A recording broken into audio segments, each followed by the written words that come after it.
은혜 받을 말씀은 구약 창세기 28장 10절부터 19절입니다.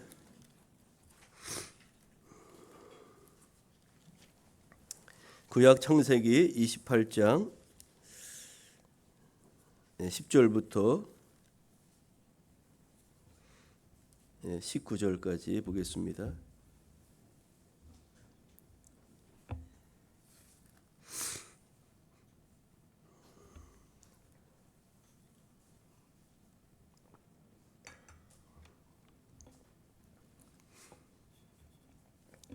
제가 말씀 봉독하겠습니다.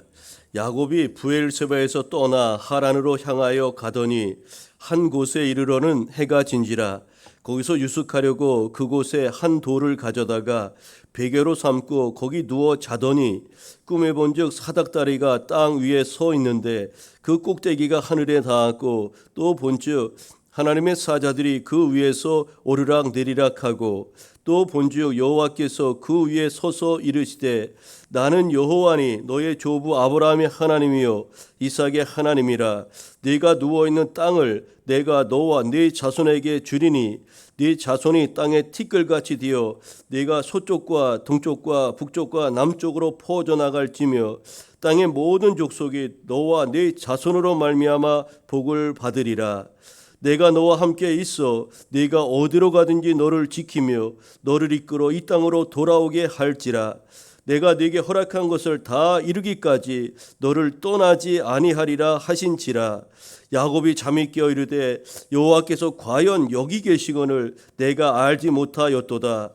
이에 두려워하여 이르되 두렵도다. 이곳이요 이것은 다름 아닌 하나님의 집이요 이는 하늘의 문이로다 하고 야곱이 아침에 일찍이 일어나 베개로 삼았던 돌을 가져다가 기둥으로 세우고 그 위에 기름을 붓고 그곳 이름을 베델이라 하였더라.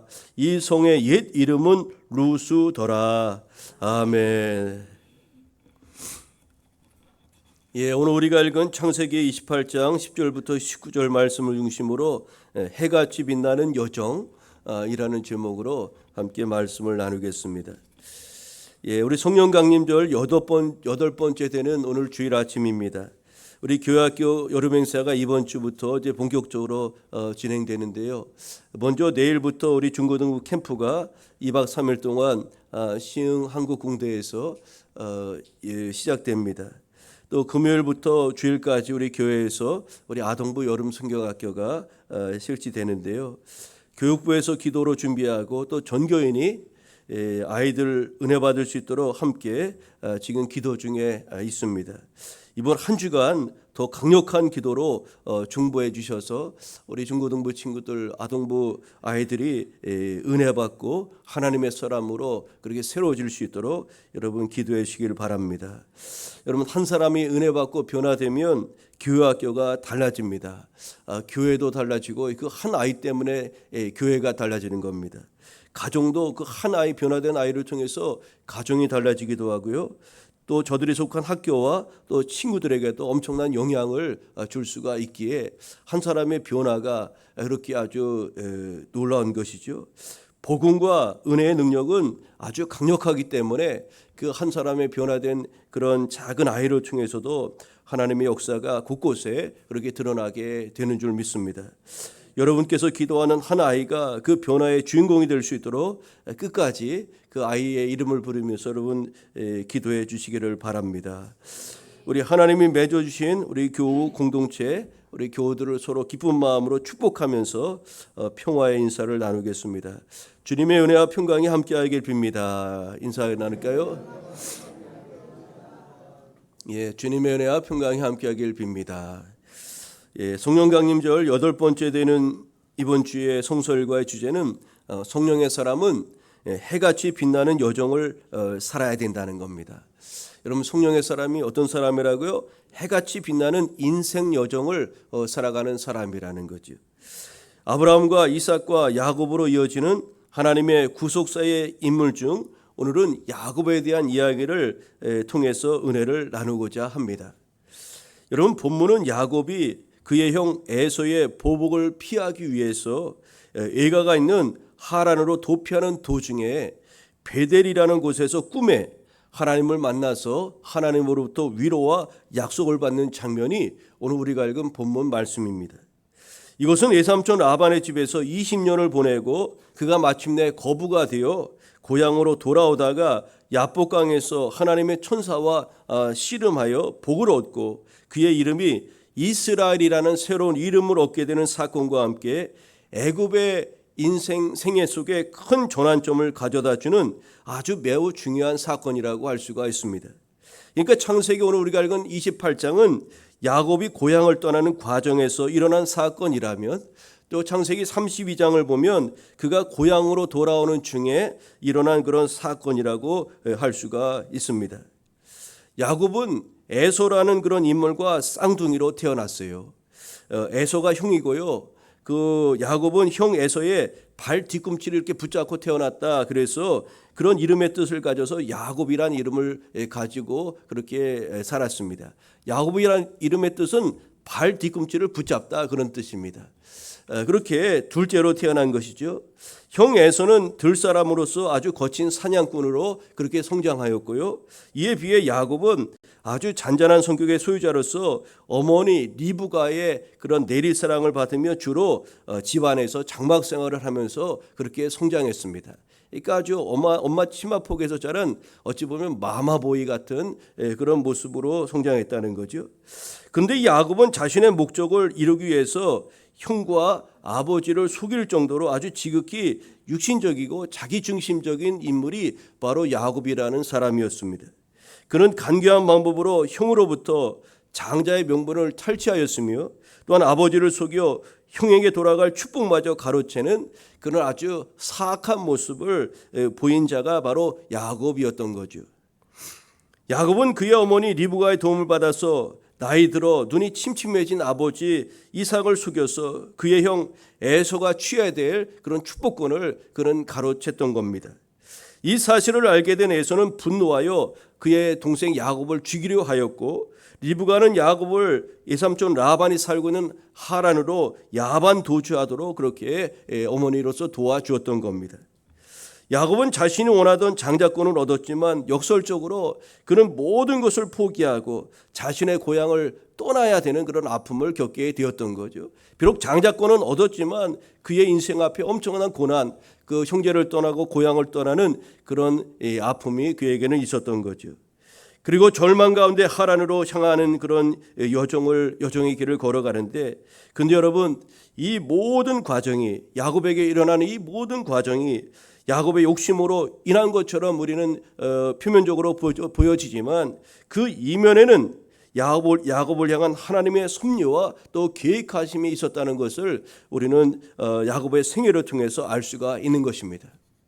우리 각자에게도 하나님께서 계획하시고 섭리하시는 그런 일들이 다 있는 것이라는 것을 알 수가 있죠.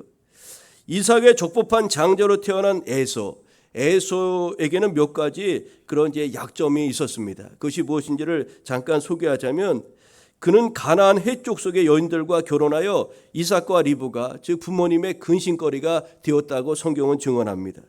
그러니까 결혼이라는 게 참으로 중요해요. 그 아브라함은 아내를 사라를 얻었을 때, 또 그의 아들 이삭이 리브가를 얻었을 때 다 이렇게 혈통이 하나님의 백성의 그 며느리를 얻고 그렇게 한 것 아닙니까? 그런데 그 이삭의 아들이, 첫째 아들이던 이 에서는 이방 여인을 아내로 맞이하였던 겁니다.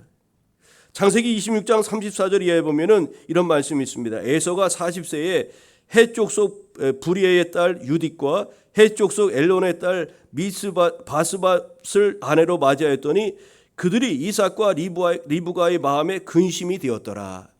여러분, 우리 기독교인들은 사도 바울도 권면하였지만 믿는 사람들과 꼭 결혼하라고 권면하지 않습니까? 우리 어떤 청년들은 보니까 믿지 않은 사람들과 이렇게 결혼하는 것이 더 좋은 것 아닙니까? 이제 그런 생각들이 있어서 성경의 그런 가르침은 그것도 좋지만 믿는 자들과 믿음의 형제 자매들과 가정을 이룰 것을 권하는 것이 성경의 가르침이다. 그런 이제 우리 청년부 수련회 때 이야기를 나눈 적도 있는데, 여러분, 이 이삭의 그 부모님이, 그 에서의 부모님인 이삭과 리브가 근심하였던 이유가 무엇입니까? 그 아들이 이방 여인과의 결혼으로 인해서 하나님을 잊어버리고 하나님을 잊고 이방신을 섬기는 그런 잘못된 길로 나아갈 수가 있기에 충분히 있기 때문에 그것을 안타깝게 여겼고 그것을 근심하였던 거지요. 이것이 에서에게 있었던 첫 번째 문제였습니다. 두 번째 문제는 에서는 장자권을 아주 그렇게 중요하게 여기지 않았고 소홀하게 여겼던 것 같다는 거죠. 팥죽 한 그릇에 그 장자권을 그의 동생 야곱에게 팔았음을 우리가 그 단면으로 볼 수가 있는 거죠. 아버지 이삭은 에서가 하는 말을 듣고 자신이 야곱에게 속은 줄을 속은 줄을 알면서도 이 야곱에게 준 장자의 축복을 거두지 않았어요. 이제 그 모든 것을 알고 에서가 아버지에게 돌아오죠. 아버지, 그 아버지가 아까 축복한 사람은 제가 아니라 제 동생 야곱이에요. 다시 기도를 다시 해주세요. 저에게 축복을 빌어주세요. 그렇게 아버지에게 부탁했지만 그의 아버지 이삭은 그 축복을 거두지 않았다는 겁니다. 당시 장자권을 결정하는 것은 아버지의 몫이었습니다. 에서는 장자권을 소홀히 여겼고 가나안 여인들과 혼인함으로 마지막 순간에 이삭의 마음을 돌리지 못한 것으로 이제 볼 수가 있습니다. 여러분, 야곱이 그렇게 장자권을 그토록 갖기를 선호했던 이유가 무엇이었을까요? 도대체 이 장자권이 무엇이기에 그 야곱은 형 에서를 속이고 이렇게 그것을 비록 얻었지만 도망가는 시대가 되었던 것일까요?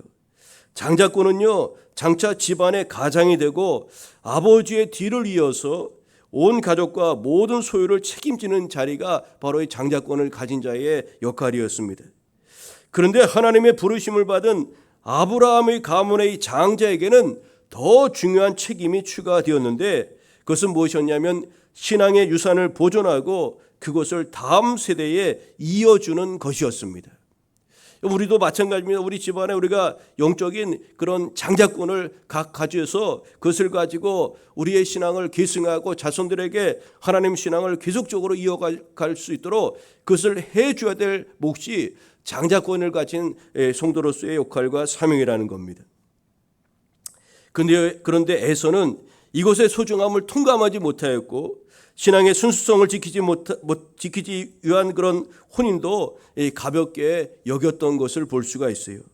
반면 야곱은 방법은 바르지 못하였지만 장자권을 소중히 여기고 신앙의 순수성을 유지하기 위한 그런 노력을 게을리하지 않았는데 하나님께서는 이런 야곱의 모습을 기억해 주신 것이 아니겠습니까?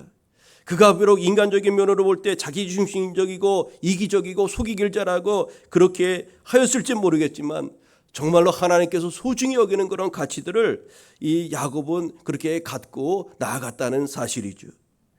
여러분, 도망하는 신세가 된 야곱이 고난의 자리에서 해같이 빛나는 인생 여정을 어떻게 가꿀 수 있었겠습니까? 그 비결이 무엇이는지 오늘 말씀을 살펴보면서 은혜를 나누고자 합니다. 여러분, 고난의 자리에서조차도 해같이 빛나는 인생 여정을 가꿀 수 있었던 첫 번째 이유는 야곱에게 하나님의 은혜가 임하였기 때문입니다. 찾아오시는 하나님의 은혜, 오늘 그것이 야곱에게 있었습니다. 오늘 우리에게도, 이 시간 예배하는 우리에게도 찾아오시는 하나님의 은혜가 임하기를 축복합니다. 여러분, 꿈에서 도망하는 것도 힘든데 실제로 도피하는 여정이 여러분 얼마나 힘들었겠습니까? 우리가 꿈에서 막 누군가로부터 쫓길 때 얼마나 힘듭니까? 안 달려지잖아요. 근데 이건 장난이 아니라 실제예요. 도망하는 거 얼마나 안타까운 자리입니까? 그런 야곱에게 하나님께서 나타나신 것은 그를 향한 하나님의 무조건적인 은혜라고 할 수가 있습니다. 하나님께서 죄인인 우리를 찾아오시는 것만큼 놀라운 은혜는 없습니다. 여러분, 그런데 하나님의 긍휼과 은혜가 미치지 못하는 것은 없다는 것을 우리는 야곱의 삶을 통해서 알 수가 있지 않습니까? 야곱이 누굽니까? 앞서 소개해드린 것처럼 그는 지극히 육신적이고 아주 자기중심적인 인물이었고 또 속이기를 잘하는 그런 사람 중에 한 사람이었어요. 그는 간교한 방법으로 형으로부터 장자의 명분을 탈취하였고 또 아버지 이삭을 속여 형에게 돌아갈 축복을 가로채기도 한 사람이 아니었습니까? 여러분, 야곱은 그의 행위로만 본다면 하나님의 긍휼과 은혜를 받을 수 없는 자였습니다. 우리가 인간적인 관점에서 본다면. 그럼에도 불구하고 지금 형을 피해 도망하는 그에게 하나님께서 나타나셔서 위로와 약속을 주고 계신 것입니다.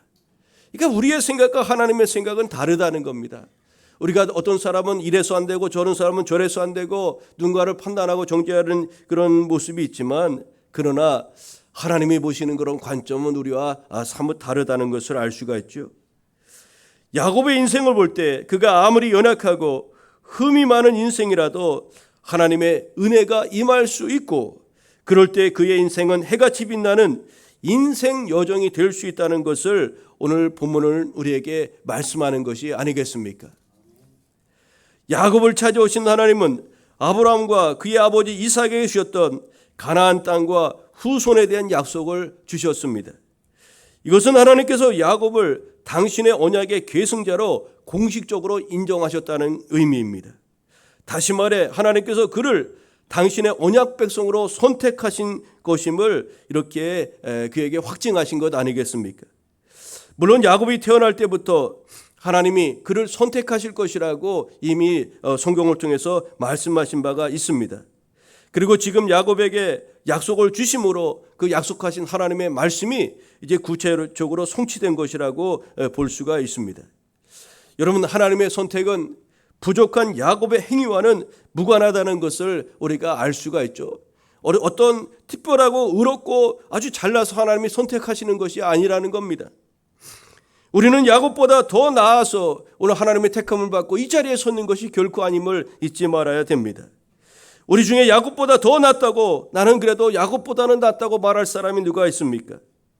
야곱보다 나을 바가 전혀 없는 우리를 하나님께서 일방적으로 택하여 찾아오셔서 우리에게 은혜를 주시고 또한 자녀 삼아 주신 줄 믿습니다. 중요한 것은 하나님의 은혜가 아브라함으로부터 이어졌다는 사실입니다. 여러분, 이것이 아주 중요한 이야기인데, 아브라함을 믿음의 조상으로 택하시고 그를 부르셨을 때 아브라함은 하나님 말씀 앞에 절대 순종함으로 나아갔습니다. 이런 아브라함의 신앙 유산은 그의 아들 이삭과 그의 손자 야곱으로 이어졌고, 하나님의 은혜는 그들의 믿음으로 인해서 더욱 강력하게 가문과 민족 위에 그렇게 임하였던 것입니다.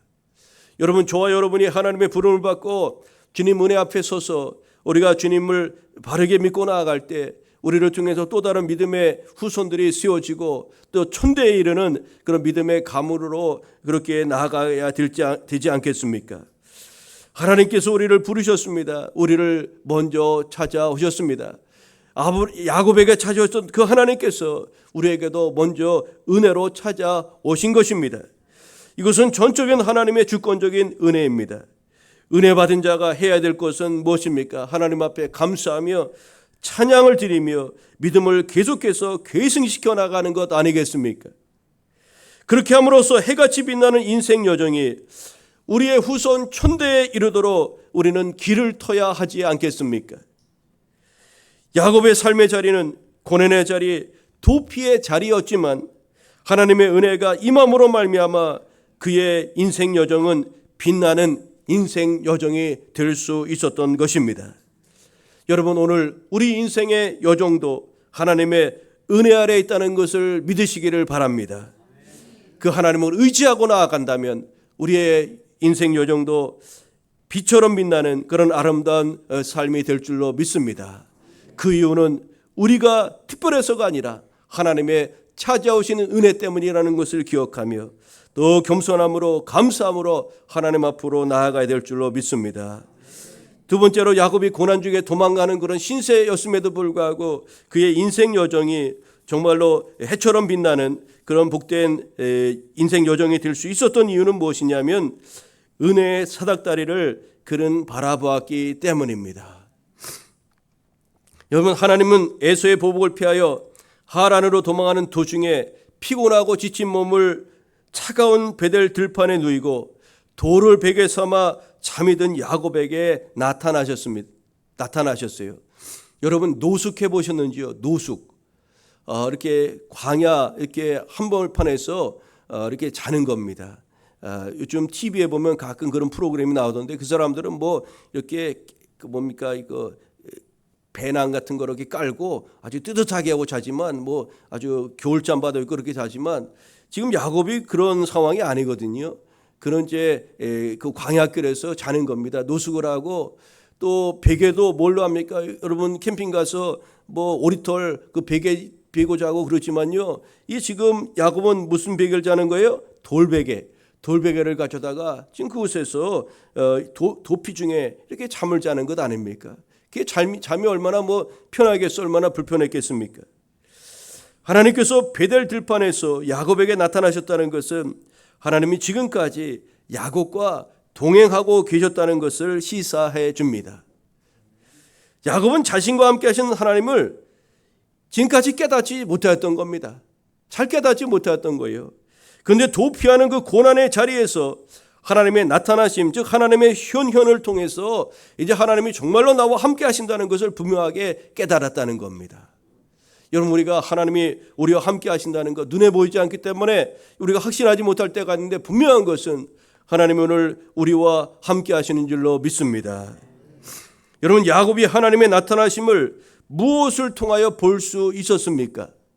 12절을 보면 꿈에 본즉 사닥다리가 땅 위에 서 있는데 그 꼭대기가 하늘에 닿았고 또 본즉 하나님의 사자들이 그 위에서 오르락 내리락 하고 라고 말씀하고 있습니다. 여러분, 꿈속에서 야곱은 하늘에서 내려온 사닥다리를 통하여 하나님의 사자들이 오르락 내리락 하는 그런 환상을 경험하였던 겁니다. 여러분, 지금까지 야곱은 자신이 원하는 것을 성취하기 위해서 자신의 노력과 능력으로 할 수 있는 모든 수단을 다 동원하였고 그것을 성취하였습니다. 그리고 내 힘과 능력으로 이렇게 모든 것을 이루어놓으라고 그런 생각으로 이제까지의 삶을 살았던 겁니다. 그런데 여러분, 이 사닥다리 사건을 통해서 야곱이 광야에서 깨달은 사실이 무엇인지 아십니까? 자신의 모든 일의 이면에는 하늘과 땅을 오가는 사자들을 통해서 역사하시는 하나님의 놀라운 섭리가 있다는 것을 이 베델이라는 곳에서 그는 깨닫게 되었던 겁니다. 여러분, 우리도 살아가면서 야곱과 같이 막막한 상황에 처할 때가 있습니다. 그러나 믿음의 사람은 세상 사람들이 보지 못하는 은혜의 사닥다리를 바라볼 줄 알아야 됩니다. 여러분, 야곱이 환상을 통해서 본 사닥다리, 그 사닥다리는 하늘의 하나님과 땅의 야곱을 연결시켜주는 가교였던 것입니다. 그렇다면 이 사닥다리가 예표하는 것이 대체 무엇이겠습니까? 땅에 있는 죄인인 우리와 하늘에 계신 하나님을 연결시켜주는 영적 가교가 있다는 것 아니겠습니까? 그것이 대체 무엇이겠습니까? 바로 우리 주 예수 그리스도, 우리 주 예수님이 하나님과 우리 사이를 연결시켜주는 영적 가교요 또 중보가 되시는 것입니다. 이 사닥다리 사건은 바로 예수님을 예표적으로 보여주는 것이라 하겠습니다. 하나님께서는 예수님을 통해서 당신의 최고의 사랑을 우리 가운데 드러내셨고 또 우리는 예수님을 통해서 하나님께로 나아갈 수 있게 된 것입니다. 그래서 예수님은 요한복음 14장 6절을 통해서 이렇게 말씀하셨습니다. 내가 곧 길이요 진리요 생명이니 나로 말미암지 않고는 아버지께로 올 자가 없느니라고 말씀하신 것입니다.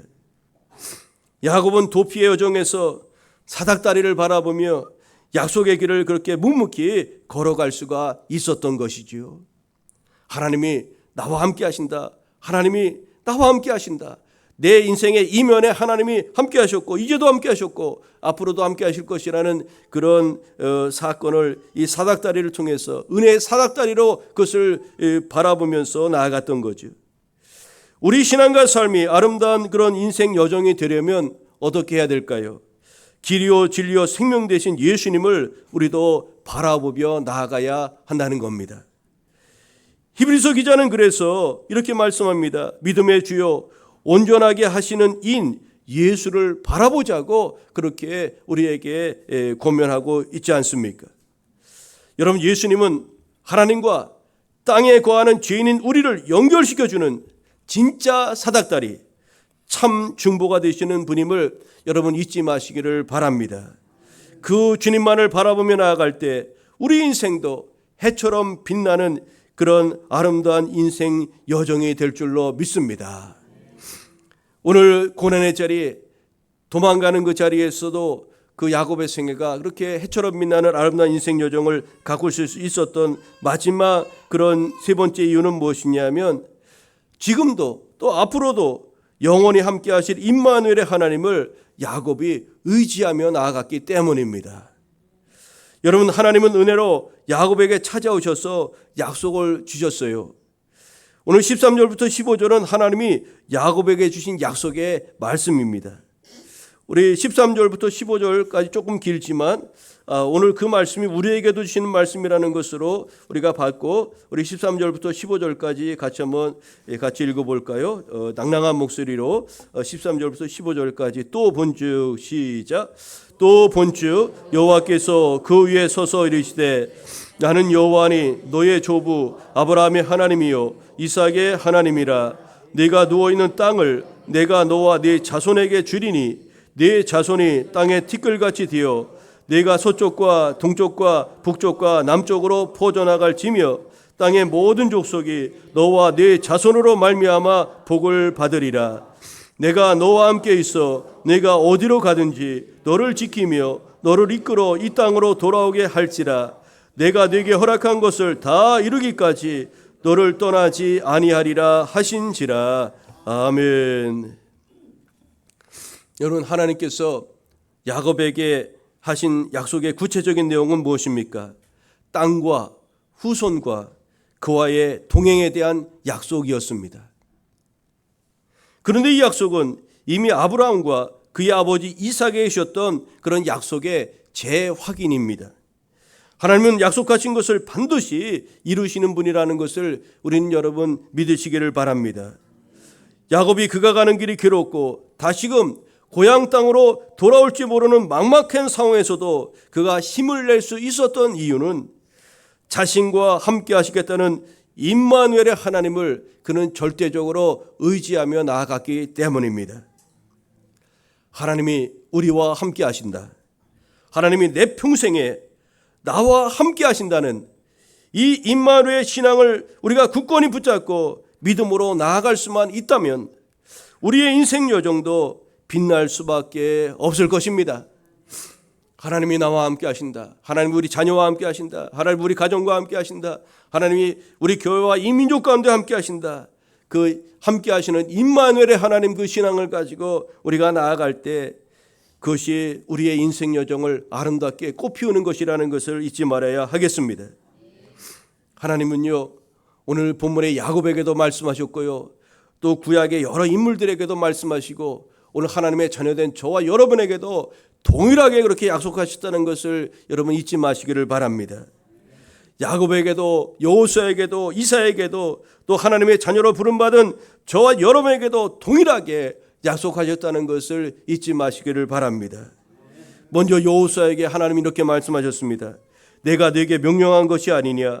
강하고 담대하라. 두려워하지 말며 놀라지 말라. 네가 어디로 가든지 네 하나님 여호와가 너와 함께 하시느니라. 아멘.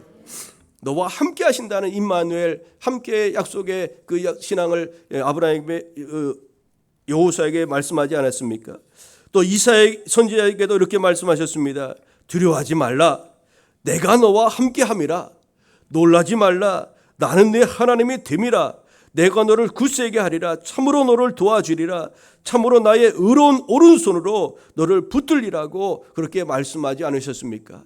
이사야 선지자에게도 두려워하지 말라. 내가 너와 함께 하겠다고 그렇게 말씀한 겁니다. 여러분, 이것이 그들에게만, 위대한 믿음의 선진들에게만 하신 것이 아니라 하나님의 자녀된 모든 주의 백성들에게 하신 말씀이라는 것을 우리는 마태복음 28장 20절을 통해서 알 수가 있습니다. 내가 너희에게 분부한 모든 것을 가르쳐 지키게 하라. 볼지어다 내가 세상 끝날까지 너희와 항상 함께 있으리라 하시니라. 아멘. 여러분, 우리 예수께서, 우리 주님 예수께서 부활 승천하시면서 그 제자들에게, 사도들에게 하셨던 약속의 말씀이요, 오늘 예수님을 주로 고백하고 믿고 나아가는 저와 여러분에게 주시는 그런 생명의 말씀인 줄로 믿습니다. 내가 세상 끝날까지 너희와 항상 함께 있으리라. 항상. 여러분, 좋을 때나 기분 좋을 때나 힘들 때만, 어떨 때만 제한적으로 있는 것이 아니라 항상 우리와 함께 하신다는 이 약속의 말씀을 우리가 기억해야 될 줄로 믿습니다. 임마누엘의 하나님은 우리가 언제 어디서나 또 어떤 상황에 처하든지, 그리고 우리가 하나님을 잠시 잊어버리고 살아가는 그 순간에도 우리와 함께 하셔서 우리를 인도하시고 또 보호하시며 그가 우리에게 허락하신 모든 일을 다 이루시고 말 것입니다. 오늘 야곱에게도 그렇게 말씀하지 않으셨습니까? 내가 네게 허락한 것을 다 이루기까지 너를 떠나지 아니하리라. 하나님께서 우리와 함께 하시면서 우리를 통해서 이루고자 하시는 일들을 주께서 반드시 성취하실 것입니다. 오늘 이제 마지막 16절을 보면 꿈에서 깨어난 야곱이 이렇게 말합니다. 우리 16절을 읽어볼까요? 야곱이 잠이 깨어, 시작. 야곱이 잠이 깨어 이르되 여호와께서 과연 여기 계시거늘 내가 알지 못하였도다. 아멘. 야곱은 하나님이 자신과 동행하고 지금 이 자리에 그 베델이라는 들판에 자신과 함께 하시는 것을 이제 비로소 영안이 열려서 그것을 발견하게 된 것입니다.